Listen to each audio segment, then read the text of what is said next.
Hello friends समस्त को city education channel को स्वागत करुँची। तो फ्रेंड्स देखंतु पीजीटी एंड टीजीटी आसी जाइए बहुत सारा शिक्षक नियुक्ति। तो फ्रेंड्स जदि आपण मैंने बीएड कि पोस्ट ग्रेजुएट करिसेंती ताहेले आपण मैंने पार्ट टाइम हिसाब से एकेडमिक सेक्शन 25-26 जॉब करि पारिबे एंड कौन से अस्टेट सीटीटी ओटीटी रो आवश्यकता नाही। तो फ्रेंड्स आपण मैंने देखि पारुथिबे ये हूँ एडवर्टाइजमेंट ओडिशा आदर्श विद्यालय मसाणी मुंडा केसिंगा कलाहांडी डिस्ट्रिक्ट तरफ आसीथिबा आपणकर एडवर्टाइजमेंट। तो देखंतु कौ सब पोस्ट गुड़ाक रोचे पोस्ट कथा जदि कहिबा पीजीटी एंड टीजीटी। पीजीटी रोचे English physics chemistry mathematics biology commerce economics.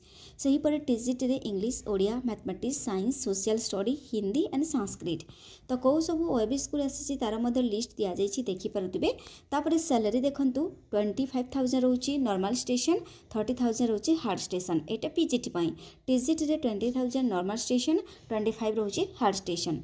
तो फ्रेंड्स देखंतु एलिजिबिलिटी क्राइटेरिया कौन रहिबो क्वालिफिकेशन कौन थी दरकार।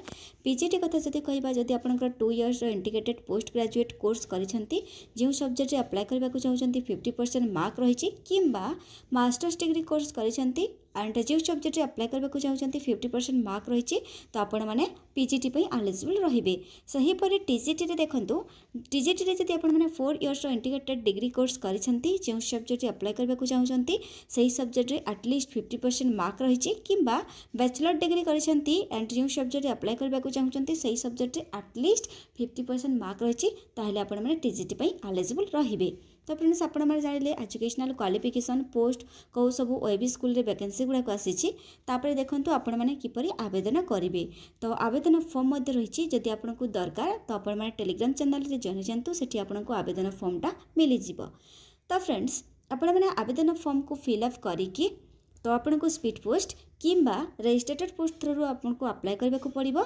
जहाँ भी किसी एसेंशियल डॉक्यूमेंट गुड़ाक रोची सब किछि देबे स्टेट सीटीटी ओटीटी जहाँ भी क्लियर करिसंती जदि सर्टिफिकेट अछि सेटा देबे जदि एक्सपीरियंस सर्टिफिकेट रहिछि सेटा मध्ये आपन में देबा को भूलिबेनी। ता सहित आपन को गोटे आपन को आइडेंटिटी प्रूफ दरकार एंड दी गोटे आपनकर पासपोर्ट साइज फोटोग्राफ मध्ये देवा को पड़िबो। तो फ्रेंड्स सब किसी सेल्फ अटेस्टेड कॉपीज गुड़ाक आपण मैंने अटैच करेंगे एप्लिकेशन फॉर्म सहित आ देखि पारुथिबे जो एड्रेस रही एई एड्रेस आपन को स्पीड पोस्ट किंबा रजिस्ट्रेटेड पोस्ट थ्रू आपन को अप्लाई करबा को पड़िबो। लास्ट डेट रही 27 मार्च ठीक अछि।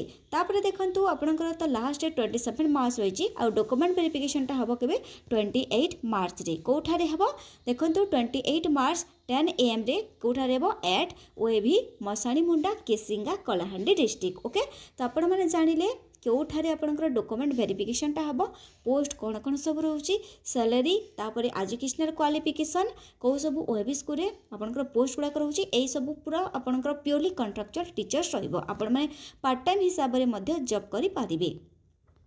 तो फ्रेंड्स देखंतु जदि आपको पीडीएफ दरकार तो हेले आपण माने टेलीग्राम चैनल रे जॉइन हंतु सेठी मध्ये आपको पीडीएफ मिले जिवो।